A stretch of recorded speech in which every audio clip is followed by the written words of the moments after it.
Assalamualaikum teman-teman, gimana kabarnya hari ini? Semoga semuanya sehat selalu ya, amin.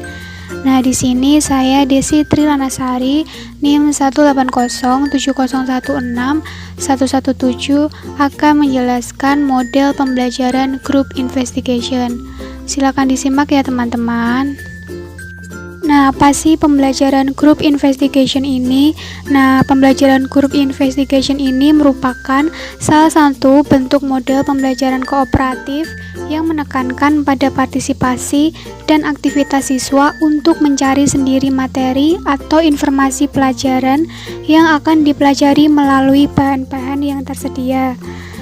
Nah, bahan-bahan tersebut berupa buku-buku pelajaran maupun sumber belajar yang lain baik dari dalam maupun luar sekolah.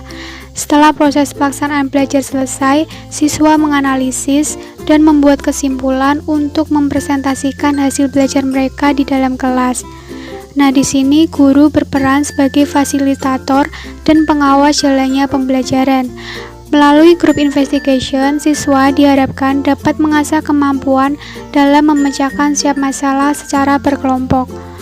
Model Group Investigation ini mampu menumbuhkan kehangatan hubungan antar pribadi, kepercayaan, rasa hormat terhadap aturan dan kebijakan, kemandirian dalam belajar, serta hormat terhadap harkat dan martabat orang lain.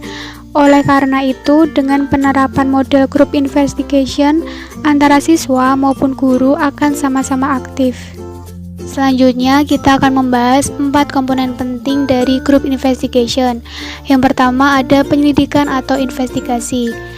Investigasi ini merujuk pada kenyataan bahwa yang menjadi pusat perhatian kelompok dalam proses penyelidikan ialah dipilih sebuah topik. Siswa menyelidiki permasalahan berdasarkan topik yang dipilih. Yang kedua, interaksi. Interaksi adalah karakteristik dari semua jenis pembelajaran kooperatif, mewajibkan siswa untuk menggali ide dan membantu siswa lain dalam belajar. Yang ketiga, interpretasi atau penafsiran.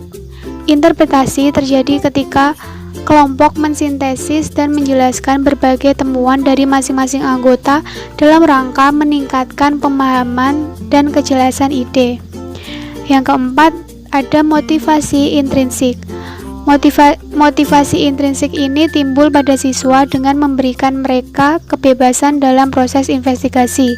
Siswa termotivasi untuk mengeluarkan pendapat sehingga pengetahuan mereka dapat berkembang. Nah, selanjutnya kita akan membahas ciri-ciri dari pembelajaran Group Investigation. Yang pertama ada metode Group Investigation ini berpusat pada siswa. Yang kedua, pembelajaran yang dilakukan membuat suasana saling bekerja sama dan berinteraksi antar siswa dalam kelompok tanpa memandang latar belakang. Yang ketiga, siswa dilatih untuk memiliki kemampuan yang baik dalam berkomunikasi. Nah, selanjutnya ini yang keempat, ada semua siswa dalam kelas saling terlibat dan mencapai suatu perspektif yang luas mengenai topik tersebut. Yang kelima, adanya motivasi yang mendorong siswa agar aktif dalam proses belajar mulai dari tahap pertama sampai akhir pembelajaran. Dan yang terakhir, suasana belajar terasa lebih efektif. Nah, selanjutnya kita akan membahas tahapan pembelajaran Group Investigation. Menurut Slavin, menjelaskan bahwa dalam Group Investigation, peserta didik bekerja melalui 6 tahap, yaitu yang pertama, mengidentifikasi topik dan mengatur ke dalam kelompok-kelompok penelitian. Pada tahap ini ada beberapa kegiatan yang dilakukan, yaitu yang pertama, para siswa meneliti berbagai sumber, mengusulkan sejumlah topik, dan mengkategorikan saran-saran. Yang kedua, para siswa bergabung dengan kelompoknya untuk mempelajari topik yang telah lama mereka pilih. Yang ketiga, komposisi kelompok didasarkan pada ketertarikan siswa dan harus heterogen. Dan yang terakhir, guru membantu dalam mengumpulkan informasi dan memfasilitasi pengaturan. Selanjutnya, yang kedua, merencanakan tugas yang akan dipelajari.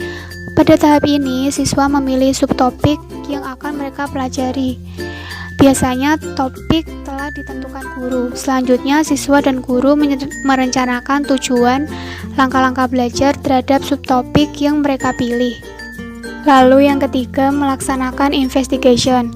Dalam tahap ini, para siswa bekerja dalam kelompok, mengumpulkan, menganalisis, dan mengevaluasi informasi, membuat kesimpulan-kesimpulan, dan mengaplikasikan pengetahuan baru untuk dapat memecahkan permasalahan atau tugas yang mereka dapat. Siswa mulai belajar dengan berbagai sumber belajar di dalam maupun di luar kelas. Lalu yang keempat, menyiapkan laporan akhir. Setiap siswa dalam kelompok menyampaikan pengetahuan yang mereka dapat, kemudian merencanakan apa yang akan mereka laporkan, dan bagaimana mereka akan membuat presentasi mereka. Selanjutnya yang kelima, mempresentasikan laporan akhir. Presentasi yang dibuat untuk seluruh kelas dalam berbagai macam bentuk. Presentasi melibatkan seluruh kelompok yang diwakili oleh beberapa siswa dari masing-masing kelompok. Dan yang terakhir ada evaluasi. Para siswa saling memberikan umpan balik mengenai tugas yang telah mereka kerjakan. Guru dan siswa berkolaborasi dalam mengevaluasi pembelajaran siswa. Selanjutnya, guru bersama siswa menyimpulkan apa yang telah mereka pelajari. Selanjutnya ada kelebihan dari model pembelajaran group investigation. Yang pertama, meningkatkan kemampuan berkomunikasi dan bekerja sama setiap siswa. Yang kedua, meningkatkan partisipasi dari siswa dalam proses pembelajaran. Yang ketiga, pemahaman siswa terhadap suatu materi akan semakin mendalam karena siswa akan dilibatkan secara penuh sejak awal pembelajaran. Yang keempat, siswa terlatih untuk bekerja secara sistematis. Selanjutnya ada kekurangan dari model pembelajaran group investigation. Yang pertama, bagi siswa yang lemah potensi daya pikirnya tidak begitu aktif secara maksimal dalam bekerja dan diskusi kelompok. Yang kedua, siswa yang lemah daya pikir dan kemampuannya cenderung hanya mengikuti teman kelompoknya saja. Dan yang terakhir, siswa yang menduduki sebagai anggota kelompok belum tentu bersedia untuk mempresentasikan hasil investigasi, diskusi, dan kerja kelompoknya. Mereka akan memberi kepercayaan penuh kepada ketua kelompok. Nah, baik teman-teman, materi tentang model pembelajaran group investigation telah selesai saya jelaskan. Semoga mudah dipahami ya teman-teman. Nah, apabila ada yang ingin bertanya, silahkan tulis di WA group ya. Sekian penjelasan dari saya. Maaf apabila ada salah kata maupun penulisan. Wassalamualaikum warahmatullahi wabarakatuh.